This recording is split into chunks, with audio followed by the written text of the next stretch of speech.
Hi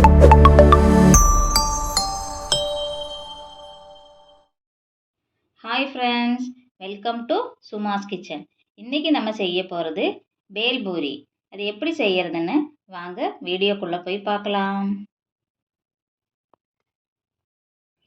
இப்போ நம்ம பேல்பூரிக்குள்ள masala ready பண்ணுறதுக்கு ஊற வச்ச பட்டாணியும் நான் ஒரு மீடியம் சைஸு உருளைக்கிழங்கும் தான் நான் எடுத்துருக்குறோம். நீங்கள் இது ஒரு 3 பேருக்கு சாப்பிட்ற அளவுக்கு தான் இப்போ நான் செய்கிறது. நீங்கள் நிறைய வேணும்னா பட்டாணியோட அளவு உருளைக்கிழங்கு எல்லாம் ஜாஸ்தியாக போட்டுக்கோங்க. அப்போ கொஞ்சமாக பட்டாணி, ஒரே ஒரு மீடியம் சைஸு உருளைக்கிழங்கு. இதுக்கு தேவையான அளவுக்கு தண்ணி ஊற்றிக்கலாம். தண்ணி ஊற்றி தேவையான உப்பு போட்டுக்கலாம். உப்பு போட்டு இது ஒரு 4-5 விசில் வர்ற வரைக்கும் வேக வைங்க.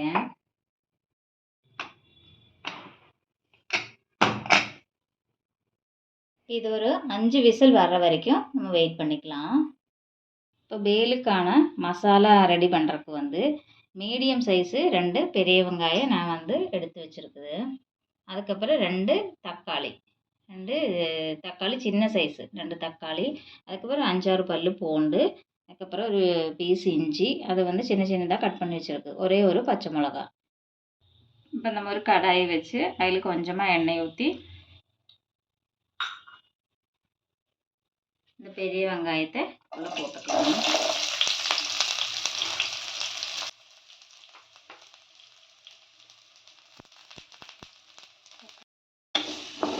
உங்களுக்கு குவான்டிட்டி ஜாஸ்தியாக வேணும்னா நீங்கள் வெங்காயத்தோட அளவு, தக்காளி எல்லாமே ஜாஸ்தியாக போட்டுக்கோங்க. நான் அளவாக செய்கிறதுனால இந்த மாதிரி எடுத்துக்கிறோம். இது கூட இந்த பச்சை மிளகா, அதுக்கப்புறம் இஞ்சி, அப்புறம் பூண்டு.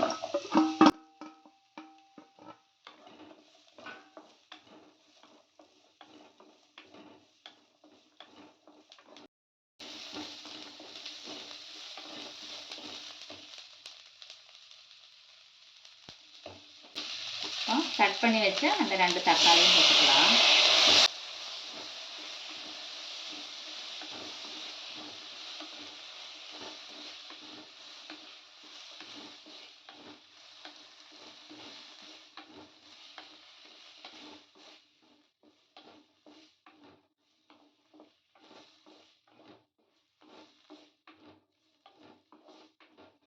இது இது வெங்காயம் எல்லாம் பெருசு பெருசாக கட் பண்ணது. இது அரைக்க போகிறோம் நம்ம. இது அதனால் ரொம்ப வதங்கணும்னு அவசியம் இல்லை. ஒரு அளவுக்கு வதங்கினாலே போதும். இதை நம்ம அரைச்சிட்டு மறுபடியும் இந்த வடைச்சட்டியில் போட்டு இது பண்ணுவோம். அப்போ அந்த ரோஸ் ஸ்மெல்லாம் போகிறதுக்காக. இது ஓரளவுக்கு நல்லா வதங்கி வந்துச்சு. நம்ம இதை இறக்கி வச்சுக்கலாம். இது சூடாறினதுக்கப்புறம் நம்ம மிக்சி ஜாரில் போட்டு அரைச்சி எடுத்துக்கலாம். இப்போ நம்மளோட உருளைக்கிழங்கும் பட்டாணியும் நல்லா வெந்துருச்சு. நம்ம இது நல்லா மசிச்சு விட்டுடலாம். ரொம்ப உடைக்க வேண்டாம். அந்த பட்டாணி அங்கங்கே ஒன்று ஒன்று தெரிகிற மாதிரி இருக்கட்டும்.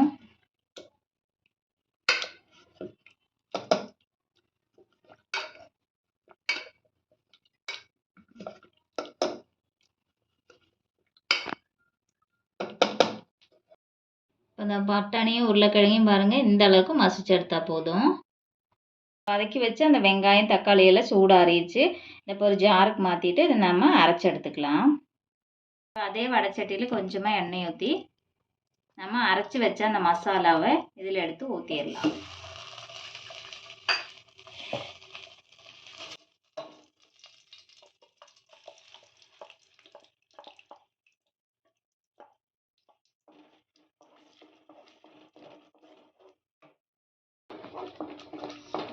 இது அதோட பச்சை ஸ்மெல் போகிற வரைக்கும் நல்லா கொஞ்சம் நேரம் வதக்கிக்கோங்க. அதுக்கப்புறம் நம்ம மசாலா பொருளை ஆட் பண்ணிக்கலாம்.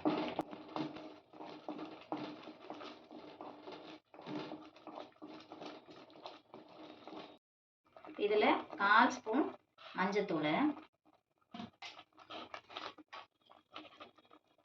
அப்புறம் 1 ஸ்பூன் மல்லித்தூள், அப்புறம் 1 ஸ்பூனு மிளகாத்தூள், அப்புறம் ஒரு 1/2 ஸ்பூனு கரம் மசாலா.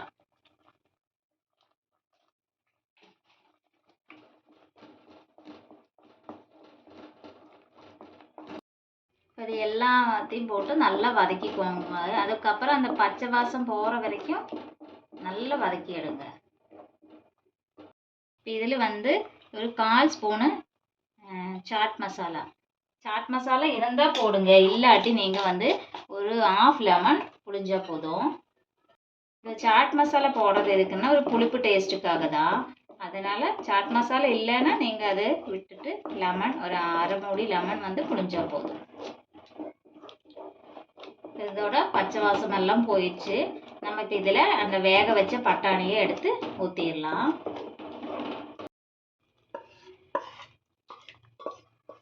இது நம்ம பட்டாணி உப்பு போட்டு தான் வேக வச்சிருக்குது. மறுபடியும் உப்பு வேணும்னா பார்த்து போட்டுக்கோங்க.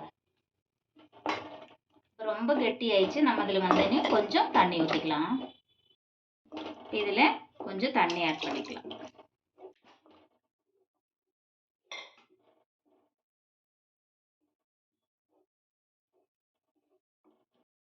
இப்போ இது ஒரு 5 மினிட்ஸ் இது இப்படியே இருக்கட்டும். அவ்வளோதான், இந்த மசாலா ரெடி ஆயிடுச்சு. நம்ம இதில் கொத்தமல்லி தழை தூவி இறக்கி வச்சிடலாம்.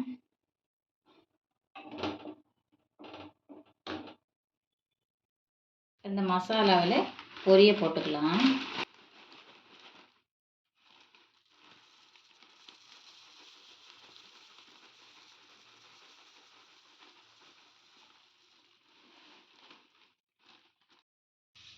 அந்த பொரியை நல்லா அப்படியே கலக்கிடணும்.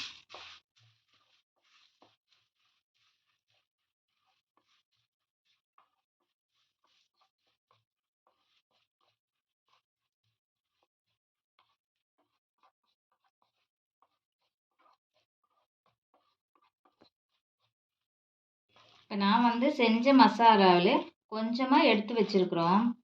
மீதியில் தான் பொரிய போட்டு கலக்கி வச்சுருக்கு. இது நம்ம இனி ஒரு சர்விங் டிஷ்ஷுக்கு மாற்றும் போது மேலே அந்த மசாலாவை கொஞ்சம் ஊற்றணும். அதுக்காக எடுத்து வச்சுருக்கேன்.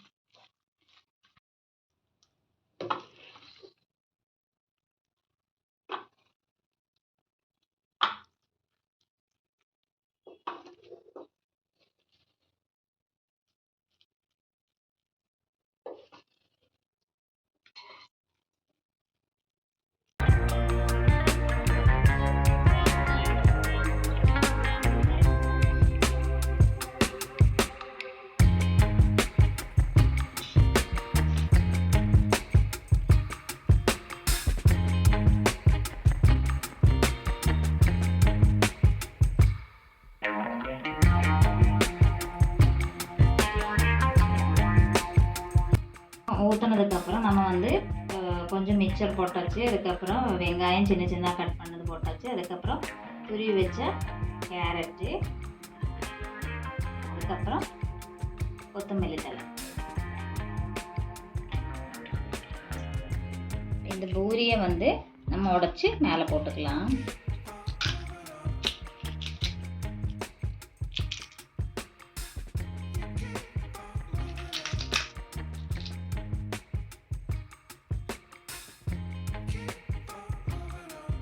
இப்போ நம்மளோட பேல் பூரி ரெடி ஆயிடுச்சு. நீங்களும் இது வீட்டில் ட்ரை பண்ணி பாருங்கள். இந்த வீடியோ பிடிச்சிருந்தா லைக் பண்ணுங்கள், ஷேர் பண்ணுங்கள், கமெண்ட் பண்ணுங்கள். மறக்காமல் சப்ஸ்கிரைப் பண்ணுங்கள். தேங்க்யூ ஃபார் வாட்சிங்.